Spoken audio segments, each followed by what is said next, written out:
From Relay FM, this is Connected, episode 432. Today's show is brought to you by our excellent sponsors, ZocDoc, Squarespace, and Capital One. I'm one of your co-hosts, Federico Viticci, and it's my pleasure to introduce to you all Mr. Stephen Hackett. Hello, Stephen. Hello, Federico. Happy New Year. Happy New Year to you as well. How are you? I am great. It's a new year, new us. New year, new you. Us. New us. Are we new? No. Maybe. Same japes as always. Well, the japes are unchanged, yes. I am joined by Mr. Federico Viticci, but also Mr. Mike Hurley. Hello, Mike. Why did Federico get into? Why did you do that? Because I forgot how we go do backwards. it. I forgot how we do Okay, it. cool. To be perfectly I will honest. note there is a special kind of intensity when Federico starts the show. I know. Like it always catches me off guard, even though I know he's about to do it. Yeah. Sometimes I have to bump down his volume a little bit at the beginning because it's like it's kind of loud. He's just Wow, you take away from the magic of he's it. just coming in too strong. Did you guys see Apple's doing this Apple Business Connect thing where you can put your company on Apple Maps? I saw that it's on Mac Stories. I saw that John posted something. Kind of thinking about I putting spent the Relay whole on there. day.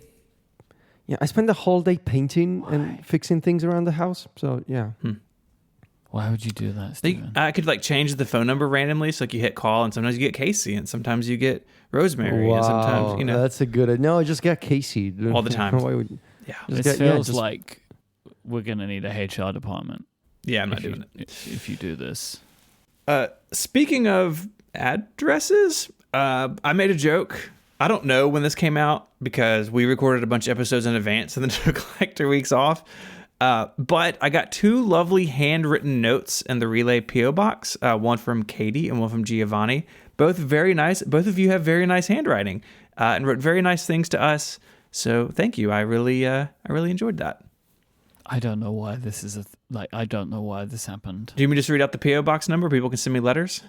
I mean, but I'm pretty sure that's what happened before. I didn't read it. No, I just said it was out there and people found it, I guess. Oh. But it's... Well, I think I think we had the conversation then, and then subsequently me and you have had this conversation again of like, do you really want to bring this on yourself? Oh, because I had another idea that you did talk me out of. Yeah, because it's just like, Stephen does things I get excited. and then like gets himself into a situation which he's upset about, like logistics, right? So like when we did the Mag Tricky, Stephen was like, I'll ship them. And I was like, please don't do that. And he's like, no, it's no problem. And then he hated it. Yeah. Right. And then just a couple of weeks ago, we had a very similar conversation where it was like, I'll do it. And so if you do this, you're going to be so upset. And like you are, and especially this one was like, probably forever, you're going to have this problem going on. So I just caution you right now. Stephen, is this something that sort of carries over into your personal life? Like you getting yourself into things? Sometimes. I feel like I'm Despite the fact that you should know better? sometimes. I feel like it's worse at Okay. work because I just like trying crazy things and no one can tell me no except for Mike. And Mike really can't tell me no. He can just talk sense into me, which is good. Interesting. But so the It's a buck no stops for your with own Mike. good. It's true. Right. It's true. If you want to send me a nice letter, though, it's P.O. Box 241714, Memphis, Tennessee 38124. A nice letter or an ice letter? Because we could also try to send you an ice letter. Like one of those swan sculpture things. It's not a very big P.O. box. You're like shoving it in there. If somebody sends an ice sculpture, I will give them a thumbs up. If someone sends an ice sculpture, I'll log back into Twitter and tweet a picture of it. You know I it's going just to don't happen think. now, right? See, so here's the issue, right? All right, so I'm going to give you a scenario here, Stephen. I'm going to play this out, which is, again, I still don't know why you decided to do this, but you brought it on yourself now. I've listened to many podcasts over time where they have had issues with the post office after making their PO box public. Because what you need to understand is, and you know this, right? Not just letters can be sent to PO boxes. Someone could send a nice sculpture to the PO box. Someone could just send you a nice gift. But like our PO box is the size of a shoebox. So Yeah, the way it works, you get a little note in there, and then you have to go to the counter, and at least at our post office, the lady doesn't like me. She's kind of mean to me after the calendar debacle. And yep. not debacle. She didn't enjoy that I delivered 1,300 calendars over the course of a month. But you go and you're like, hey, I have this. Give me the ice sculpture. So how do you think it's going to be now that there's all these letters and parcels that are going to start appearing at the PO box? Don't send me anything that doesn't fit in a standard letter envelope. How about that? I think you don't know how the internet works. Well, yeah, I have faith Just in the by passionate saying, ones. please don't, right? Please don't. If you means send someone's me definitely- something bigger than a letterbox, I will cut you out of the membership program if you're a member. How about that? There's a little skin in the game now for you. No more Connected Pro for you. Well, but that just affects you financially, right? I don't know how we got from doing a podcast about Apple to threatening people. Yeah. But It's like, okay. Kate says that the PO box is listed on a page on the website. What? I mean, there is a legal need for it to be listed, I think, in the privacy policy. Oh, yeah. It's on like the terms of the privacy page, I bet. because of GDPR or something. Which, Which is probably how Katie and Giovanni found it. maybe. Anything else in follow-up we need to talk about? Stephen has 2 monitors now. Ah. Stephen has 2 studio displays. That's the thing that he did over the time. Mac Power user members already know this. Well, but also do readers of your website where you posted an article about the fact that you did it. Like that's what I've linked to in our show notes. Yeah, that's why. You didn't really keep it particularly secret to just Mac Power users listeners when you said, after just a few weeks, I've fallen in love with the setup of a pair of studio displays. It's not like a secret. You're not gonna say anything. You're just gonna say, That's your This comment. is the article. I wanted 2 screens and Oh, so you're saying read my blog? Okay, This was the way to do it. Yeah. When you read Okay. my blog. This is big flip-flop. This is big flip-flop energy right here, man. is it? It's nice that I think we're gonna talk about this later. I think it's nice to change things up. Mm-hmm. Keep yourself on your toes. With things, including our setups. I mean, sure, it's nice to have a setup that works for you and it's stable, but after a while, we work in our, I want to say bedrooms. I don't work in my bedroom anymore, but I did it for none many of us years. None of us do anymore. But, we work from home and it's fun to change things up. It gets boring after a while, The flip-flop I'm isn't... not saying that I justify Steven because Steven Yeah. takes it to the extreme, but in small doses. The flip-flop is not previous. The flip-flop is coming. Mm-hmm. Is it a flip-flop, though, that No. because the studio display didn't exist when I bought my Pro Display XDR? No, but that's what I'm saying. The flip-flop isn't from what you've done now. It's about what you're going to do. Because you've now done this, and Apple's gonna release a nicer monitor this year, and then you're gonna go to that one. I mean, I did save the boxes for these 2 There displays. you go. Here's the thing. It's good to know yourself, right? Yeah. And I think that's a great thing. Keep the boxes because you're inevitably gonna sell them in 3 months' time. Because you'll get Studio Display Pro or something. You know. Maybe. But yeah, they're quite nice. I like having 2 displays. Fancy. I'm sitting in front of them right now. So you're just you have these 2 displays and you're just dragging windows across displays, feeling really professional about them. I know you're not familiar with the concept of good window management, being an iPad user. Well, There's an energy today, But man. on the Mac, you can just put stuff where you want it. Take 2 weeks off. This is wild. you, sir, make assumptions about me, No, but you don't know the whole truth. I've been up to things. I listen to app stories. I know you're sitting there with a Mac Mini and you want a Mac Pro. No, not quite. Not What quite. if it's a cube? But all will be revealed in due time. So anyways, 2 studio displays. I definitely recommend if you get the studio display, definitely get the adjustable stand. I think that's the one you have, Mike, as well. It's fantastic. The speakers are great. The blog post is about, I wanted to have music coming out of both of them. And I was like, how do I do this? I was like, Loopback can do it because of course it can. And so the blog post just shows you how to do it for the 4 people who have the similar setup. So I have two thoughts on this. One that is just hilarious to me that you're no, because I think you said this to me. I have 2 sets of speakers, so Might as well use them. I just want music out of all of them. Yeah. But also, what about the stick things? They are retired after 15 years. No. Yeah. Oh, wow. The stick speakers. What are they called? Sound sticks. Is it Harman Kardon? It is. And mine were like the really, really old ones. And I think I'm sure I've shared this before, but the right one was hot glued together. It was really. I still have them. They're in a box in the attic, safe and sound. Stephen, no one was questioning if you was keeping them, right? You? I know. Oh, did you get rid of something? No, come on. No. There was not a question on anyone's mind. Steven, can you do me a favor? Of course. And please fix a typo in the story. Oh no. Where's the typo? Hot glue holding it together and together as a typo. Oh, to get her or yeah, fix that. To get her. Together. To get her. To get her. Let me just take a screenshot of that. Just so I get it, you know? Also, let's talk about the mug. Scrub Daddy. You gotta listen to Ingenious, man. It's like a whole thing. Scrub Daddy Life, Federico. It's the best. Okay, interesting. I gotta find that Big episode Scrub again. Daddy energy. I got Scrub Mommy at home now too. Scrub Daddy and Scrub Scrub Mommy. Daddy and Scrub Mommy. America's favorite sponge. It is the best sponge. It is so good. Scrub Daddy. Daddy. Scrub daddy. Okay.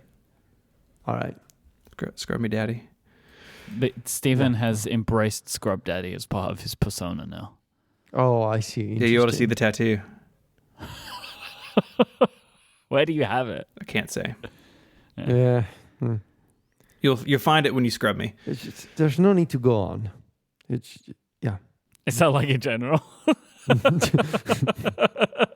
We've been doing the show 9 years. It's time. Anyways, Is it? moving on. Our friend Ryan has put together a cool GitHub page that pulls a bunch of cool stats about show length from Relay FM. And there's other sites out there that do this. Different people have tracked different things over the years, which is incredible to me.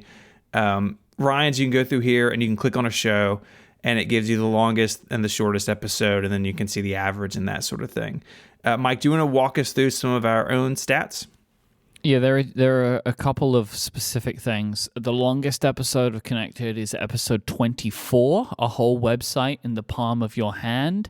This was when we did the walkthrough of the original iPad introduction keynote, Nice. trying to recapture the magic of that episode of the prompt, right? The iPhone one. And then the shortest episode is episode 90, a set of unlucky coincidences, which is 48 minutes long. I cannot tell any reason why this episode is 48 minutes long, but it was. And it was the episode where we introduced the iMac t-shirt that we did, because Stephen had just finished his iMac collection. And so we did like a commemorative iMac t-shirt with the three of us as little cartoon characters, and Federico is Dave Grohl in this thing. Our average episode length is an hour and 28 minutes, which I think is pretty good, to be honest. I think that's kind of what we aim for, It's so not it's bad. good to know. Yeah. Specifically, an hour and 28 minutes is what we aim for, so I'm happy that we've met that over Yeah, time. we had many talks, 9 years ago. We were like, hey, guys, I always dreamed of doing like a show that's an hour and 20 minutes long each week. And you both were like, yeah, that's going to be challenging. And we don't know if we're going to pull it off. But turns out we did. Really happy about 88, that. that's the one to go for, right? Yeah. I have like a little thing here, which is just like if I just go, it's not because it's not a quiz. Oh, you can't do But that. it's like, yeah, but that wasn't the full thing, right? It's just like a little thing, which is more just like, I'll play that sound when I have It's not like a half a buzz. it's like, it was more like a fifth. Because it's just, I'll give it to you again, all right? It's just like, right? Like just enough to know that it's there. And that is like the a sound signal. for Yeah. Quizzies admin. Welcome, everyone. We're doing some Quizzies admin. You may remember in the past we have done on the Quizzies. Oh, by the way, the scores are resetting. So that's admin thing number one. Okay. So the next time that we do the Quizzies, we will be starting from score 0. Can you give us a recap of our scores last year? We will do this when the Quizzies next happen, because Okay. I will do the official resetting of the scores then. Got it. But that's just like admin point number 1. Admin point number 2, I need help from the passionate ones. So in the past, we did a survey called Do You Know the Passionate Ones, where you guys had to guess the answers to a Google form, right? So I put out a Google form. It had like, what's your favorite app? And you had to try and guess the preferences of the passionate ones. I'm now flipping this around. We will in the future be playing a couple of rounds of a game called Do the Passionate Ones Know You? Ooh. Okay. So this will be questions about you two. The Oh, listeners yes. will give their responses, and you will have to try and guess what they think you what like. they think of us. Wow. I like it. That's brilliant. I like Yep. it. But it will be like, so there will be like, let's imagine what is Federico's favorite food. That's not in there, but that's an example, right? Tricky question. You will both be guessing that answer. So it won't just be Federico guessing that about himself. Federico will guess it about himself, and Stephen will guess it about Federico, and vice versa, you know? So you'll both get a chance to score points on those. I like it. So that will be coming in the future. There'll be a link in the show notes for this Google form. Please go fill it out. And at some point over the next few weeks, who could know when, we will do the first round of Do the Passionate Ones Know You. This episode of Connected is brought to you by ZocDoc. When someone is just exceptionally good at what they do, could be a waiter, a chef, a doctor, a podcaster, you know you're in good hands. It's like seeing a waiter bounce 5 trays of fajitas on one arm or something. You're confident in them.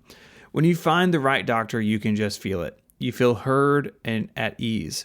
On ZocDoc, finding the doctor that's right for you is seamless. The quality care you need is just a few taps away in the ZocDoc app. ZocDoc is the only free app that lets you find and book doctors who are patient-reviewed, take your insurance, are available when you need them, and treat almost any condition under the sun. There are millions of users of ZocDoc out there, and it's easy to understand why. It's hard to find a doctor. Maybe you've moved, or maybe your doctor you saw retired, or maybe just looking for a change. It can be hard to find somebody who's going to be a good fit, but ZocDoc takes the work out of it for you. So whether you're not feeling your best or just trying to hold it together, finding great care shouldn't take up all your energy. That's where ZocDoc comes in. Use their free app that millions of users are already relying on. There you can find the right doctor that meets your needs and fits your schedule. Book an appointment with a few taps in their app and start feeling better faster with ZocDoc. Go to ZocDoc.com/connected and download the app for free. Then find and book a top-rated doctor today. Many are available within 24 hours. That's ZocDoc.com/connected, ZocDoc.com/connected. Our thanks to ZocDoc for their support of the show and Relay FM. I want to talk about our website for a second, if you would permit me. I know, Mike, you and Jason spoke a little about this on Upgrade, but I wanted to do it here as well. People are probably familiar with the fact that there have been some changes on some social media websites, and some of us are not on them anymore. And for years, Twitter has been the main way that we have gathered feedback and follow up. You know, people will reply to an episode tweet or just reach out on Twitter directly, and that was fantastic for a really long time. But times have changed, and in looking at how we wanted to gather feedback and follow up moving forward, we really wanted to be able to build something that was both really easy to use for everybody, because there's always been an email link on the webpage, and that will continue to be there, but a lot of people felt like that was the only way because they weren't on Twitter or whatever, and so or weren't in the Discord. And so now we've got a form at relay.fm/connected/feedback. Very simple form. You can plug in your name, email address, and a message. You can make it anonymous. If it's marked anonymous, we actually don't see your name on the back end. It's truly anonymous even to us. And we really just wanted something that was easy for everybody to use, and then easy for us and our other hosts on Relay to just have one place to go look for all their feedback and follow-up items. We do have plans to expand this. So if you're a member and you're in the Discord, we want to be able to tie the bot commands in Discord. Right now you can do several different commands to provide feedback to certain shows, and right now those go into Google Sheets, and we want to bring those into this system as well. So we have plans to expand it over the coming months, but as a 1.0, it's out there now, and we really think it's the best way to send feedback and follow up. Again, email's always there, but we think that this is easier for everybody. Yeah, and there's additional things we want to add, that you could denote if something was follow-up or feedback or answers to questions or whatever, say ask Upgrade or whatever. You would be able to choose that when you're on, and that will be per specific show, right? So each show would have their own set of things. Like if we were doing connected QA, we might turn that feature on for a little bit, right? So you could send in connected QA questions that way. Yeah. It does appear in the show notes for every episode too, and it's on the website. There's just a button that says submit feedback. We also have short URLs, so we have connectedfeedback.com, but I also bought something special for Connected. Federico, I think you might enjoy this. You can also send in your feedback by going to fileafeedback.com. Nice. So that's, you can, if you want to file a feedback, as people often like to tell us we should, there's a new way to do that. You just go to fileafeedback.com. I love it. File a feedback. Great domain. Yes. Thank you. I also got a domain. The forwarding isn't working yet because I bought it just this morning, but longthigh.social will also go there. Wow, that should also be my new Mastodon instance if you don't end up using it. The Long Thigh Social. Longthigh.social. This is like how I own 123membership.com, and it goes to the connected membership of like, it's just a fun URL, but maybe it's less memorable. But longthigh.social, I think, is for the real connoisseur, right? Right. Yeah. Right. It's like only, you know. like if you know, you know. Longthigh.social. Connoisseur is a great word to describe the kind of people we try to appeal to on a weekly basis, you know. Mm-hmm.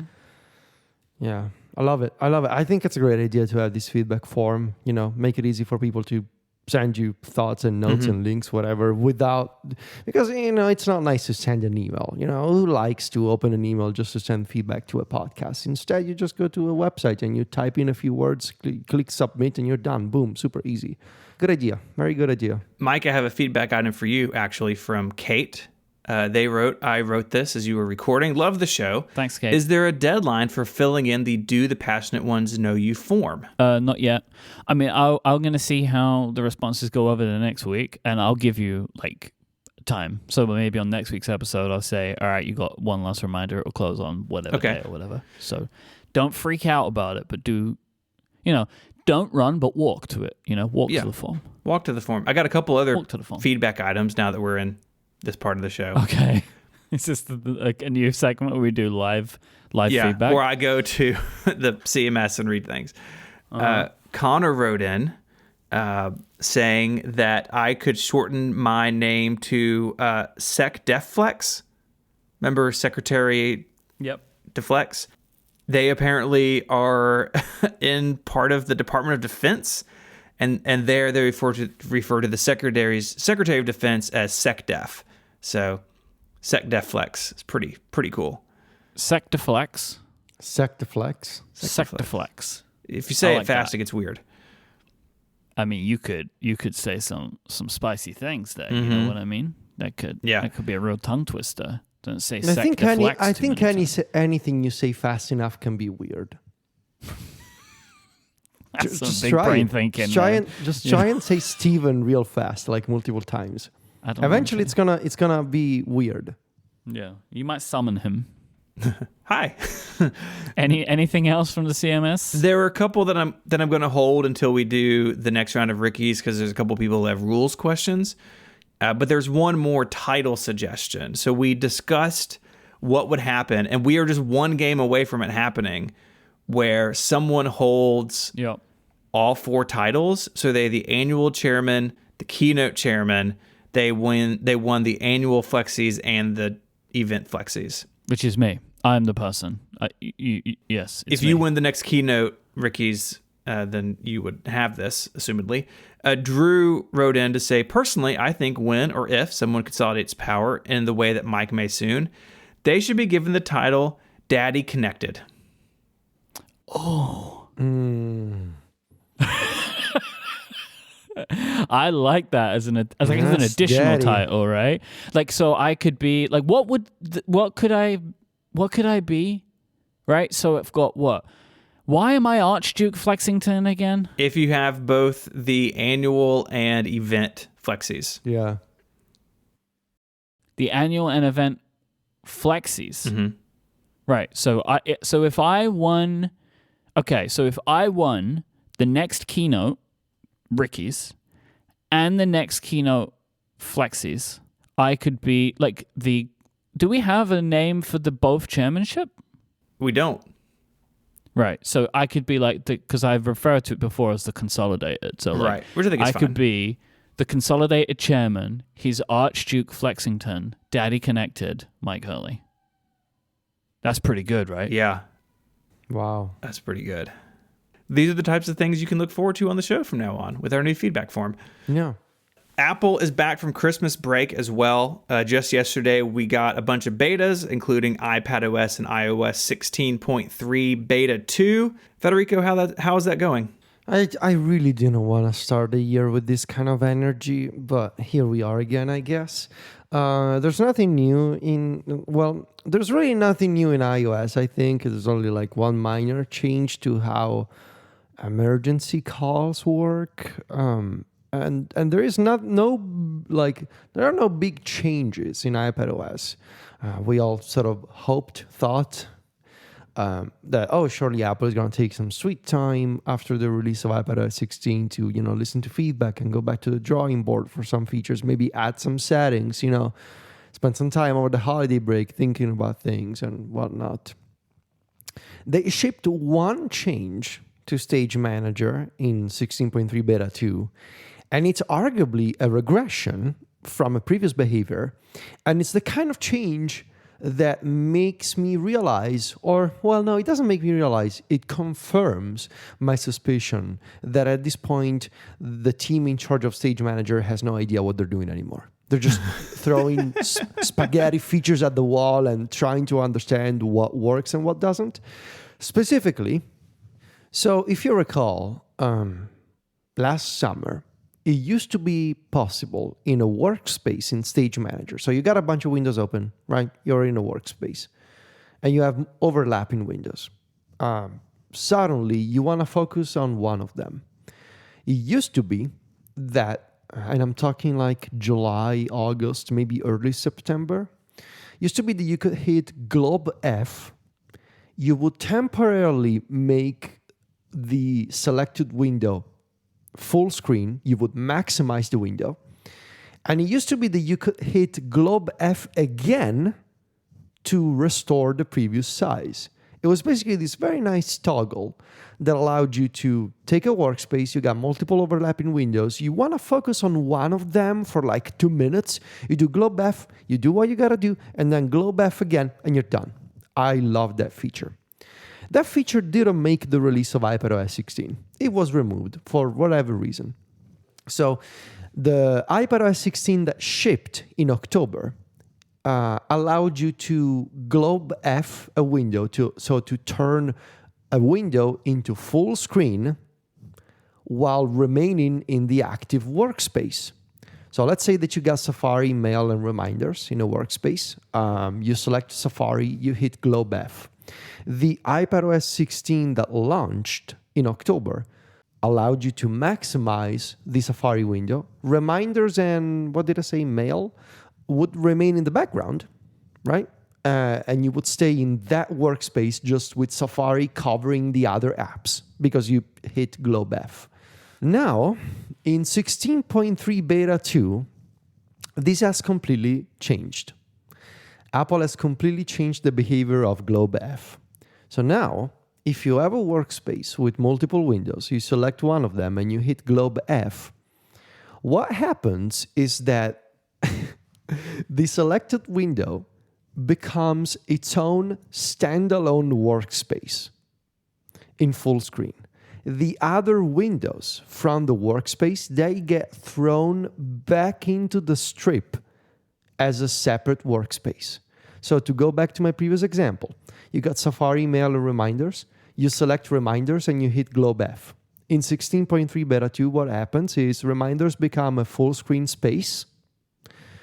Mail and Safari, they are booted out of the workspace, thrown back into the strip as a workspace separate from the one of Reminders, now in full screen. I don't like it. Like, I understand. I can understand why they did it, and I disagree with them.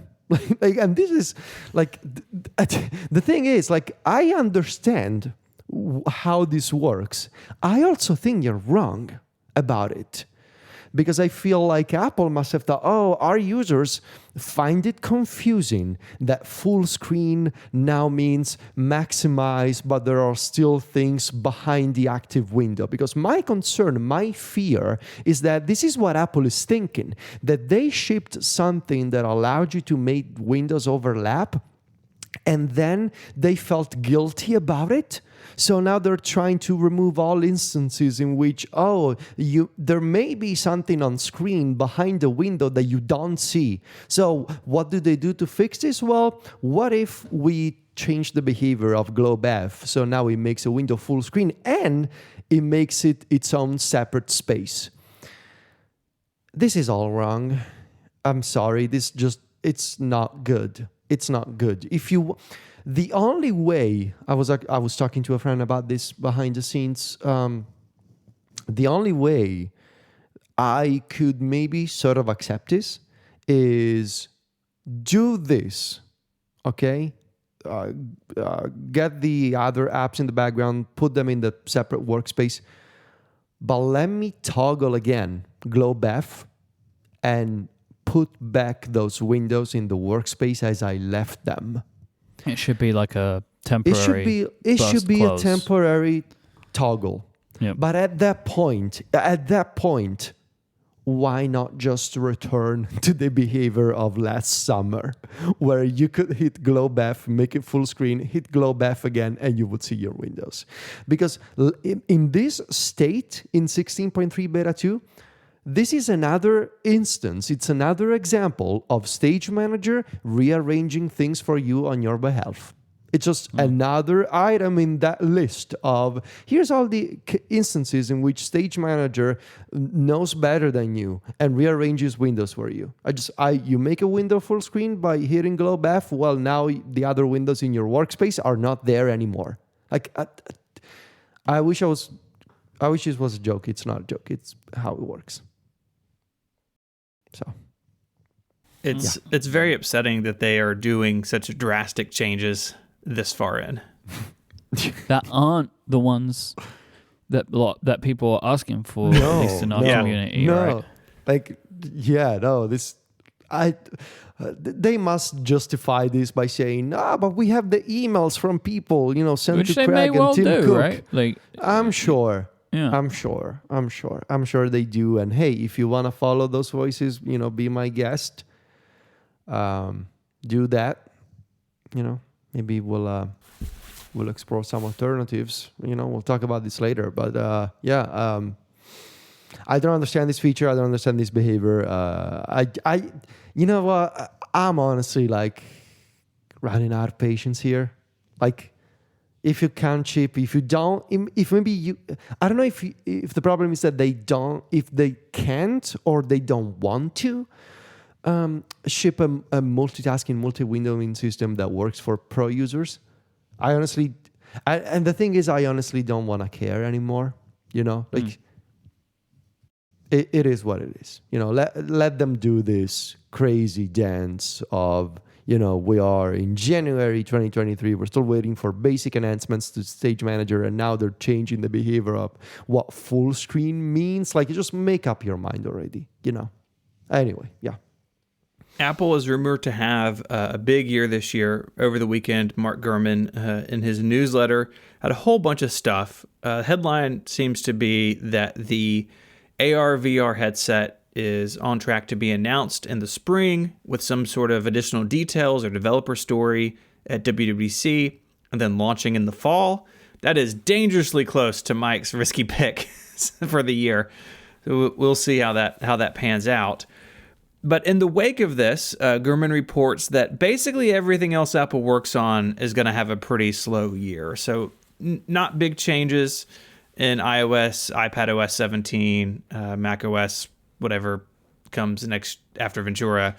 A slower year for hardware as well. The 15-inch MacBook Air seems to be on track, but that's about it. No bigger Mac, no smaller MacBook, no bigger iMac, no larger iPad, and the Mac Pro seems to be a pretty subdued upgrade over the Intel version. Curious what you guys think about this. You're at a headset, baby. That's what you gotta do. Push it all to the side. It's all gotta go to the side. Like if you're gonna be serious about it, this has to be the focus, right? That everything else has to take a back seat for this thing, or it's not gonna work.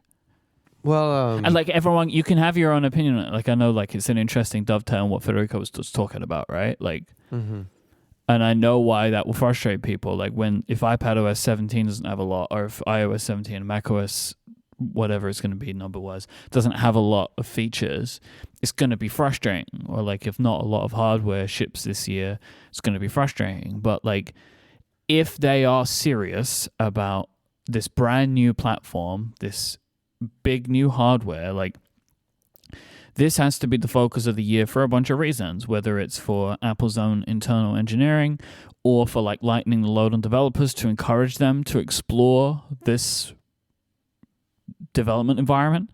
Like they got to go all in on it or don't do it. And I think that means like from a messaging perspective, from like a focus for the year, like it's headset if it's going to work. They got to go. I feel like they got to go that. And then that ties in with what my pick was, but what has been rumored at this point quite a lot of like it will be basically every time Apple stands in front of an audience this year, it will include some messaging about this product. And I think that's kind of the way it's got to be. I think it's kind of a odd topic to discuss because this is a product that we haven't seen, that it's not out yet, and we're already saying, do I agree or disagree with this? Like, I have no idea what my opinion is. Like, literally, like, I see all these opinions. Like, how can you have an opinion on something that is not, like, you know? But I'll say that maybe I have questions. I see these rumors and I have questions, and I just hope that, like, I'm wondering if it will be worth it to do all this in the name of the headset. Like, will it be worth it? You know? And broadly speaking, I love VR gaming. It's one of the things, like, I am so excited about PlayStation VR 2. You know, for example, it's coming in February, right, Mike? Yeah. Yeah. I think finally, you're more excited than PlayStation, but it's a conversation for another time. But that's the thing. Like, I know that wearing a headset for short bursts of playtime, both by myself and with friends, it makes for great multiplayer sessions, especially if you had a few glasses of wine. Like, everybody's laughing. There's one of us wearing the headset. Like, it's funny. I did it before. It's great. I continue to be very skeptical about the idea of wearing something on your face, like it's literally like a headset, like a visor on your face, when you're not playing. Like, I really, really fundamentally struggle to imagine a scenario in which I'm home, Silvia's home, and I'm the jerk wearing the headset and be like, oh, let me be. I'm in my, little fancy AR world. I don't want to talk to you or whatever. Like, I really struggle to imagine that. Like, that's sort of a physical isolation. And sure, Apple is going to have the outward-facing display. By the way, I really want to see what that's going to look like in the end, if it's awkward or not.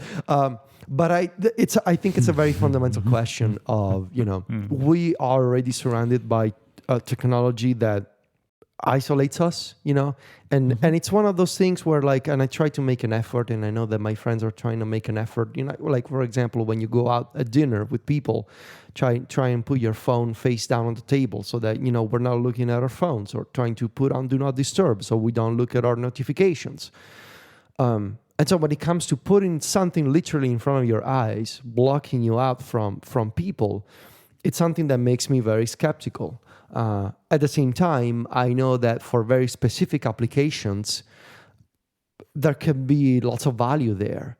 And down the road in the future, when this technology becomes less obtrusive, or if they can make, regular eyeglasses that show you information in front of your eyes, like, sure, that's going to be awesome.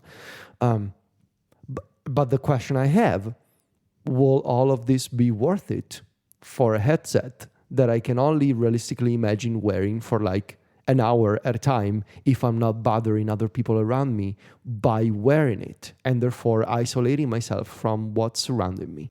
Will it be worth it? Right, but if you think the idea of AR glasses is a good idea, they can only get to that with this.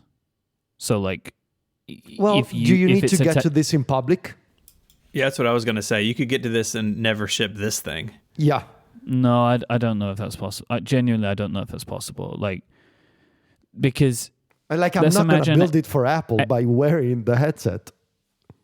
right, but it's like you get to the iPad by having an iPhone or like whatever. Yeah. You know what? Like, I feel like that there is. Or let me ask you this, though. Let me ask you this and answer honestly. Or is it the hunger for having a new hit of a I mean, well, product? that's always there. Like, that's part of it for sure, right? But I do think it's both things. Like, I think that they have to start with something.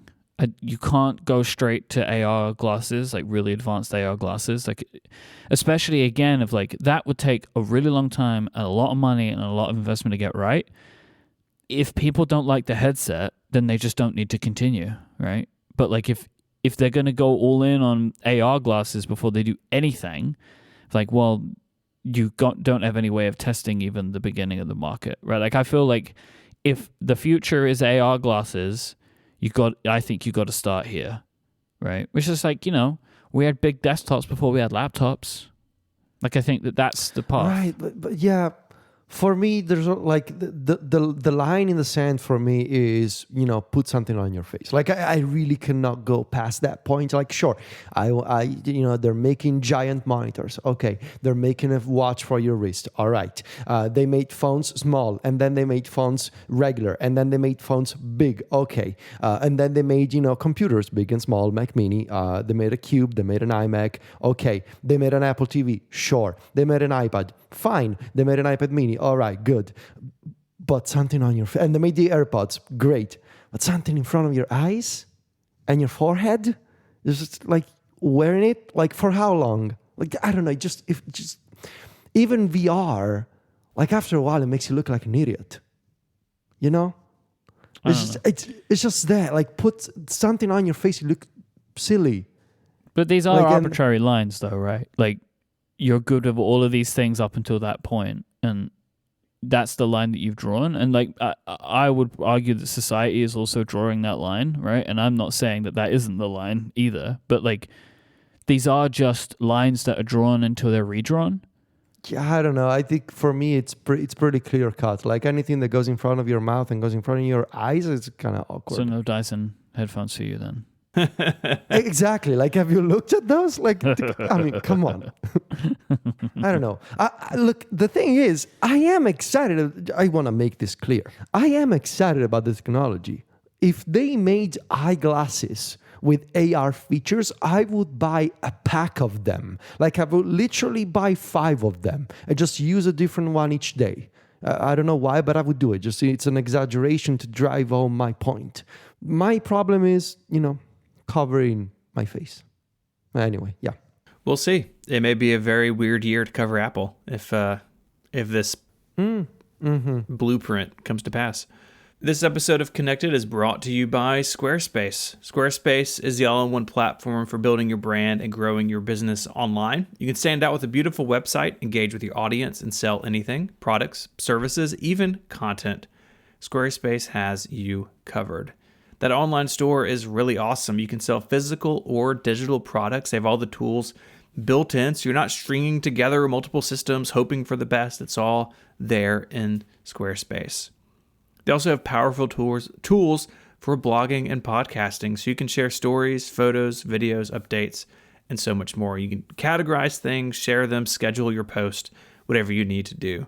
Just yesterday, a friend of mine who is building a website for his company had a question about a Squarespace site, and you can do some CSS stuff.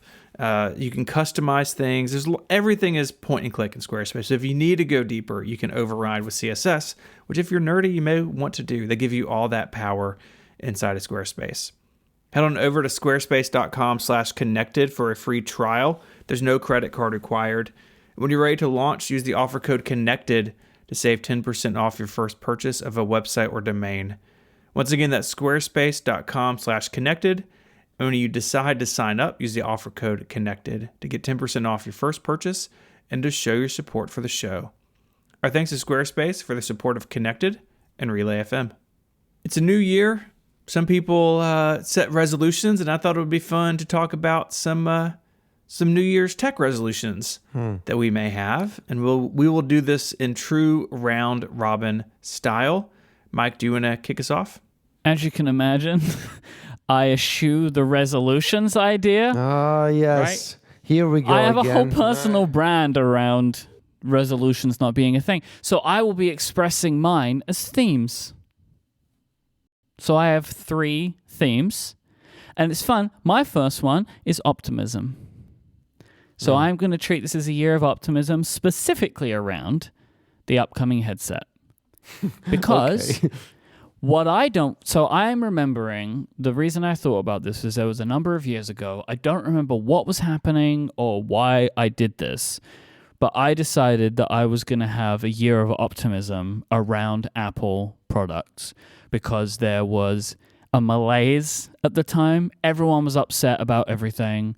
Hardware, software. It was the year of the MacBook Pro keyboard. It was that period of time. I think you're right. Yeah, because I remember it was I think it was the first 2016 or something. Maybe the first San Jose WWDC. It was the scooter year, I think. Like, maybe it was the second San Jose WWDC. And it was just like, I was getting tired of being mad and sad on my content, right? Like, I just didn't want to be that way anymore. So I was going to try and see the positive side of things. So I am choosing the optimism side of this. So here's what I will say as some counterpoints to Federico's arguments. I'm not going to counter all of them because some of them I do agree with. Like, shutting yourself off from the world is something that I'm concerned about, but my hope is that they're going to find some way of making it a bit better, and or like you just use it for an hour at a time or whatever. Like, to be honest, using our phone shuts us off from the world as well. It's just in like a different kind of way.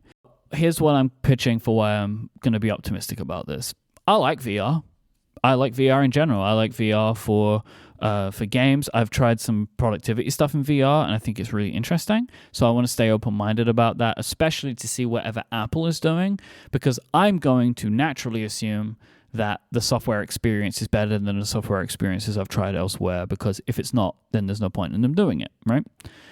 I am holding out judgment for like an iPhone OS level of wow, right? Like, at some point, they're going to wow us again in a similar way to that. It could take another 15 years, right? But, I remember back to how it felt to watch that keynote and for them to take what we thought they were doing and display it to us in a way that we never could have conceived of. Like, they just built an operating system that didn't look or act like anything else that had existed before. Do I believe they're going to do it this time? Yes and no. I don't know. But I feel like this is the first place where they have that opportunity again. Like, not going to happen with the iPad, wasn't going to happen with the Apple Watch.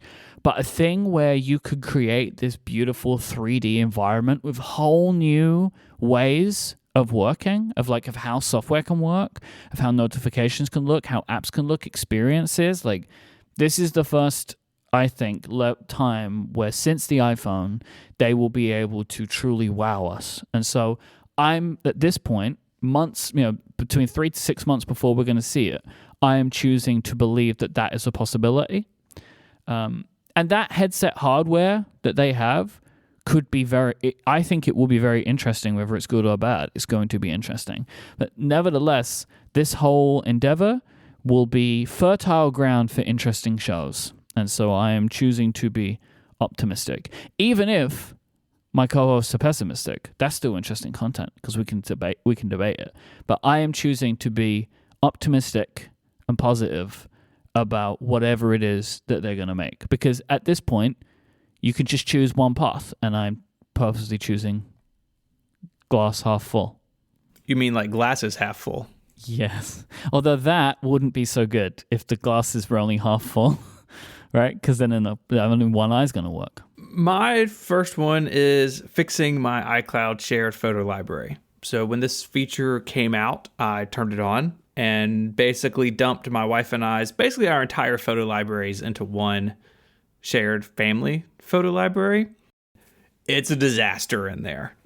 There's a bunch of photos. Okay. I don't know why or how. There's a ton of photos that she's taken over the years that have just no location data. There's things with wrong dates, lots of missing faces, nothing has tags.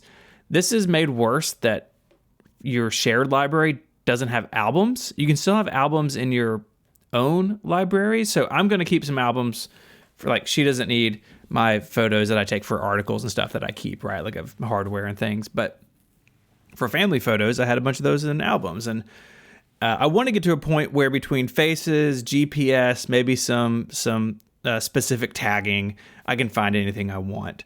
But it's a mountain of work. I slowly chip away at it. Like if I have kind of a quiet afternoon, I might open photos and, put half an hour in. I have a couple of smart albums, one for images with no location, one for images with no tags. So I can start to sort through these things, but it's going to be great when it's done. It's just a lot of work between here and there. But I'm very excited about it. Very side question.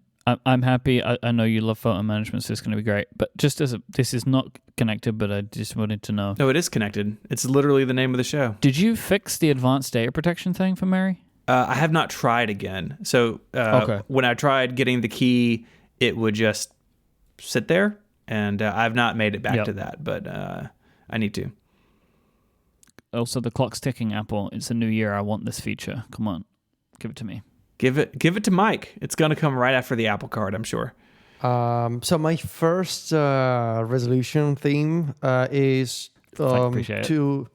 Yes. I want to explore more technology outside of Apple. This is... The year of Linux. The Linux on the Italian desktop. Well, I got it on my Steam Deck, so I'm all halfway there. To be fair, it was the year of Linux last year for that reason. It right? literally was. Maybe Finally. the most successful year Linux has ever had because of the Steam Deck. Finally. No, but the thing is, 2022 was a challenging year for me in terms of covering the things I want to cover. And they, look at iPadOS and how they butchered my boy. Look at what they did to... Look what they did to my boy. His windows are everywhere. And as I can, as you can tell from the previous segment, I'm tired of complaining. Like, I don't work for Apple. I'm not their consultant. I love tablets. I love convertible computers, and I love the iPad. I love the idea. I firmly believe in the idea of a computer that can be many computers. It's just something that makes me happy, and I'm tired of feeling upset every time I try to use iPadOS and it doesn't do what I want to. And so I've been thinking about this over the holidays. I've been thinking about this for the past few months. I don't want to end up in a situation where I hate the things I want to write about, and I don't like. I don't like to be locked into options. I don't like to be forced to do something. So there's many things that I want to. And I also think doing this will be good for me as a person who, I love technology, and I feel like over the past few years, maybe 4 to 5 years, I haven't been knowledgeable enough about other technology. And there's a world out there, I don't want to try Linux on the desktop, but there's a world of Android devices, of Windows devices, of web services that are not just apps for Apple platforms, but stuff that you can try and works everywhere. And I feel like I don't know enough. And I feel like I'm pretty boxed in at the moment. And I don't like that feeling. And that combined with every single time, I find something that upsets me about iPadOS, or a new beta comes out and there's a change that upsets me, I'm like, you know what? Maybe it's time to try something else. And so this year, I want to become more knowledgeable about other things. And I've been doing things behind the scenes. We'll talk about them soon. And I've been moving in that direction because I think I think it'll make me a better writer about Apple stuff if I also know how, the bigger world of technology operates and what it looks like. So yeah, that's what I want to do this year. I want to explore other options for technology outside of Apple because I feel like I don't know enough about them, and I feel pretty dissatisfied with the technology that I use at the moment.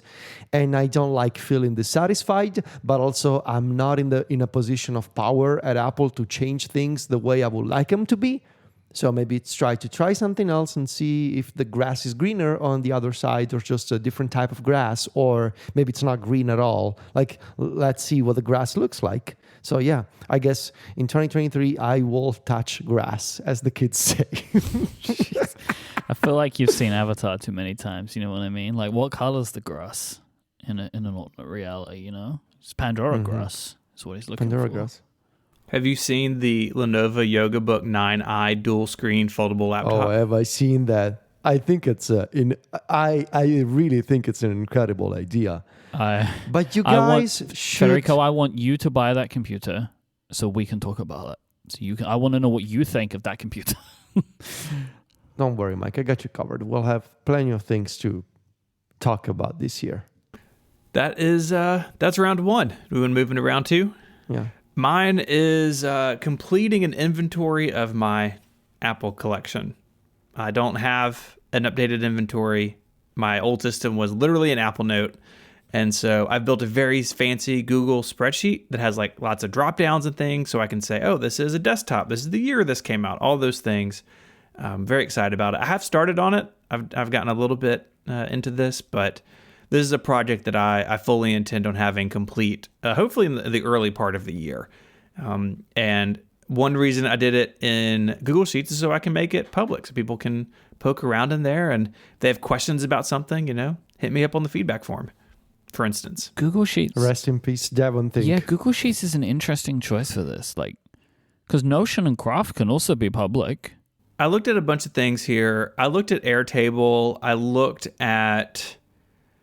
what else? I looked at something else that was like a online spreadsheety thing. I looked at Notion. I looked at Craft. But I was like, you know what? I already spend all day in Google Docs and Sheets and know how it works really well. And I want to do this once and then just update it over the years. And I don't think Google Sheets is going anywhere. So it felt like a very stable option. Trust Google not to get rid of things. If they get rid of Google Sheets, the world will explode. Something bad's happened. So I'll put a view link in the Discord so people can kind of see what I'm talking about here. So you guys can look at this as well. Got manufacturer, product name. Oh, it's good looking. Thank you. This is the new drop down style that they're rolling out. Pretty sweet. Year released, specs, condition, and then coverage. So if I've written about it or talked about it somewhere, I'm gonna try to have those links there as well, which is mostly for me, so I know what I own versus what I've talked about. Can this go in the show notes? Yeah. Yeah, it can go in the show notes. Just understand that it's very clearly not done. There's 12 rows in here. There's going to be 160 when I'm done. All right. So my second theme is to finalize my smart home setup. And I'm almost there. So to give you an update, we settled on the 2 Amazon Echoes as speakers for my TV. With the Fire TV stick, everything is working beautifully. We're going with that. But there's other things that I want to finalize. More specifically, recently I discovered that our house is wired into this built-in home automation system based on a standard called KNX. I think it stands for Connex. At least that's the way bad. that they That's so bad. Yeah, it's very bad. It's very bad. That's what we should call the show. Yeah. It's a Connex. So anyway, KNX.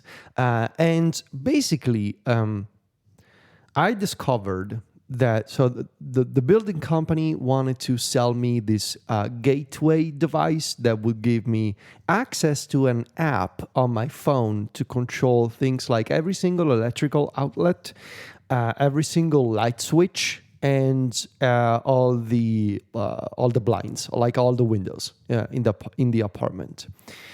And then I was like, interesting. But I did some research and I discovered that there's a world out there of compatible third-party gateway devices that need to be professionally installed by technicians in your home. It's not something you can do yourself.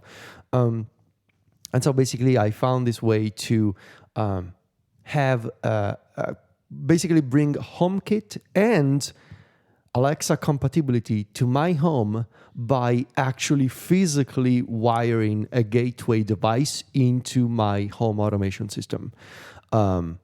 Which means soon enough, I will be able, in theory, to have access to every single thing in HomeKit. Every light switch, every outlet, all the windows, like, open the windows and, close the blinds, whatever, like all of that. Humidity sensors, air quality sensors, the temperature, the heating system, the AC system, like every single thing will show up in HomeKit, because there will be this bridge, and it's not software; it's a hardware bridge.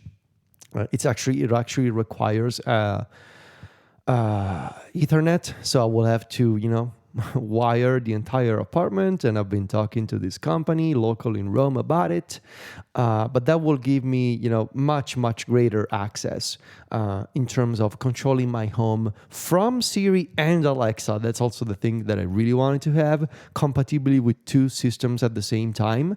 It's going to be an expensive job, but I really want to do it. And the thing is, this will allow me to finally fix something that has always bothered me, which is if you use Philips Hue lights, but you turn off the light switch, the light stops working. Unless you want to install the switches from Philips, which I don't want to do because we have nicer looking physical switches in the house. But this way, I will be able to control the switch itself. So what it does. Yes, I can basically say power on or power off.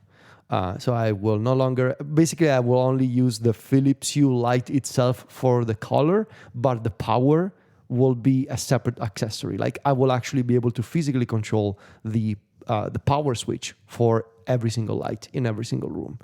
Go for it, do what you want. But Philips did make a change where now you can have the power on retain, like it can retain the color. So just like a cool thing. And I've done that. But the thing is, if somebody physically presses the switch in the wall and cuts the power to the light, you can't turn it on. You can turn it on. Yeah. Because there's no longer power. Yeah, it's like they went halfway, but it's like as far as they can go. Like there's nothing else that they can do you can about it. fix this by replacing the switches with some, compatible switches but I really don't want to do that. I want to have the nice switches that came with the apartment. But I will be able to control those. So this will require technicians to come over. We're going to, a nice side benefit of this is that I will have Ethernet everywhere. So that will be cool. But yeah, it's going to take a while, but it's something I really want to finish up in the next few months. I found knx.org. That's the official organization website. I want to read you some of the benefits of KNX for your home. Reduce your energy consumption by automatically switching off the lights when you forgot during a busy morning. Adjust your heating from a distance for a warm welcome. Give unwanted intruders no chance. Close the shutters at night when you're away. All right. That's nice. You know what I mean? Calm down, everyone. Wake up in the morning by slowly opening your shutters. Create a cozy light atmosphere in the evening or set up a routine to give the impression that you're home when you're not. Also, the tab title includes the words official website in brackets, so they're serious. My second theme is very similar to Federico's in that it is smart home related. I'm not smart home's not a theme. I'm not going smarter home. There you go. That's my theme. The theme is you have 4 Fs. That's the name of your theme, right? The year of 4 Fs, which is it's very good. But I'm not coming in here and trashing it. You come in and trashing just a year of smart home. That's fine. You can do whatever you want. Smart home. So similar to Federico, like I'm also building out a new smart home infrastructure. Not familiar to Federico. I have a house built in the 70s, so do not have the wiring for KNX. You know what I mean? Like there's none of that in there. That ain't in there. So I'm buying products as we're like building out our house now with smart in mind. So I'm trying to stay in the HomeKit world wherever I can, but where I can't, I will want the best kind of thing. So for example, we have a Nest thermostat. It's not in HomeKit, but it's really great on its own. Or like we have a Roomba, right? Which is not in HomeKit, but it's really great on its own. So like these are things that you can automate. You don't have to touch them. That's what I'm trying to do. Like if I can't get something in that's in HomeKit, just be good and automatable on its own. I want everything to be organized really well. So like I'm taking the time to like put everything into HomePass, right? So I've got all of the HomeKit codes all saved, which is a great app. It's HomePass, right? Is that it? Yeah, HomePass. I'll put a link in the show notes to that app. And I'm trying to like get my actual HomeKit views arranged in the way that I want them to. Also just more sensors around the house for just data. You know, like so I've got temperature and humidity sensors in each room. And then once I've kind of got all that kind of stuff set up the way that I want, with lots of research, it's going to be a very long process to do this stuff. I then want to be a bit better about automating things, but not in like a really complicated way. Like I want to do just HomeKit automations, and just do some nice stuff. I don't want to get in a situation where the house is going wild when people walk in and out, right? We're not going to understand it, but just like nice, simple stuff like, you know, like entranceway, put a little sensor in that will just turn on the light when someone comes in if the door's been opened, you know, like stuff like that. Not like by the setting of the sun on the second Wednesday of every quarter, you know, like none of that kind of stuff. So what I'm saying is don't even tell me to install Homebridge. I'm not doing it, right? Like I ain't doing it. But year of the smarter home. That's what I'm going to call I think it. you guys are both going to really enjoy where this leads you. It's great.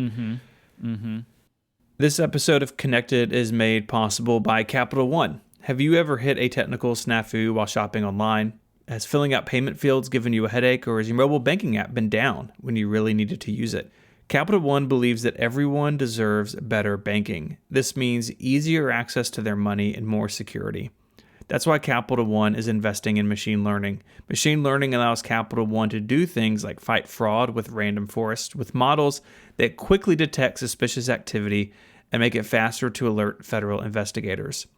And they identify how mobile app outages happen with causal models. Those mobile apps don't stay up and running on their own. It's not by accident. Anomaly detection and incident response help determine why app outages happen so engineers can quickly remedy them. Capital One is also speeding up online shopping with machine learning at the edge. They make shopping with virtual card numbers smoother and more secure. This technology is based on logistic regression models and running inference in the browser. It identifies payment fields, which helps make using virtual card numbers easier and faster. The potential of machine learning is so big. See how Capital One is using machine learning to create the future of banking. Simply search machine learning at Capital One. Capital One. What's in your wallet? All right, Federico, you want to kick off the final round? Yeah, so my final theme is to get more serious about PC gaming. Yeah, baby. This is something that we've been talking about this for a while. Mike has been pushing me to do it. A friend of the show, Steve Transmith, has been pushing me to do this for a while. I want to build my own gaming PC eventually this year with a sweet NVIDIA RTX 4090 GPU inside. Like, I really want to do this. I want to get more serious about it. I've been waiting for options in terms of the most compact form factor I can find, you know, while keeping in mind that it is an NVIDIA 4090, which is a huge, ridiculously large graphics card. But yes, I've been using for the past couple of years, I've been using this compact pre-assembled PC. I have a Corsair One compact gaming tower with a 3080 Ti GPU inside. And while I've been super happy with it, it doesn't really fit with the design of the apartment anymore. At the moment, it's hidden behind the TV in the living room, and you can see it when you walk in, even though we tried our best to hide it. And Sylvia doesn't like it. And even though I love playing on it, I also don't like the fact that it's visible in an otherwise pretty modern aesthetic that we're going for in the living room. But I do have a pretty large cabinet underneath the TV where a horizontal form factor would fit super nicely. And there are, I had like this, the guys who assembled the furniture, I had them put in like holes for cable management and ventilation, because I told them there's going to be electronics in here. And plus, anyway, when it's not a problem to keep the door of the cabinet open when I'm playing a video game or something. So yeah, eventually I want to sell the Corsair One, and I want to build a PC with the 4090 inside. So that's really the plan for this year. I don't know if there will be a 4090 Ti in 2023, but I don't think so. But that's, for me, that's the baseline now. Like, if I'm building a PC, there's going to be, at a minimum, there's going to be a 4090 in it. And then we're going to need to have a discussion about the form factor, which case I want to go for, which CPU I want to put in it. But that's a discussion for another time.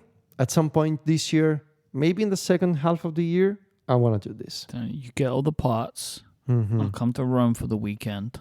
Nice. Yes. Okay. And we build it. Because I am worried, not doubting you, I am worried about 4090, small form factor, first PC build. That feels like a recipe, right? It needs to be extremely well researched. Yeah. And most likely, it needs to be a build that we can copy from someone else. It needs to be something that someone else has already done. That's. Let me introduce you to youtube.com, right? This is going to be there. I know. But I'm very excited for this. I think you're going to love it. Me too. PC building is great fun. It's terrifying, but it's great fun. It is fun. Yeah. My last theme, my tech theme of this year is relevance. That's a good one. So this is something I'm very worried about at the moment, but very focused on, and I'm trying to. It's something I'm thinking about a lot for the rest of this year. I want to make sure that I'm keeping in touch with what's important to our audiences without using Twitter or Mastodon. And how I do that, and how I make sure I stay in touch with the conversation. This also actually does a little bit tie in with the headset thing, right? That I'm trying to force my curmudgeonly ways out, right? And so just in case that people are these guys, they hate headsets. They're old, So I don't know if that's a thing, but it's a slight thing. But really is more just knowing what people care about and what they want to hear us talk about. So that's the thing that I'm pretty focused on for this year, is trying to make sure that I remain relevant. That's a good one. I like it. My final one is sort of the inside out version of yours, but it's to enjoy life free of social media. And part of that, a sub theme or topic or resolution, is to continue to get weirder stuff on 512 Pixels. So not on Twitter, have a Mastodon account, don't look at it. Have an Instagram account, don't look at it.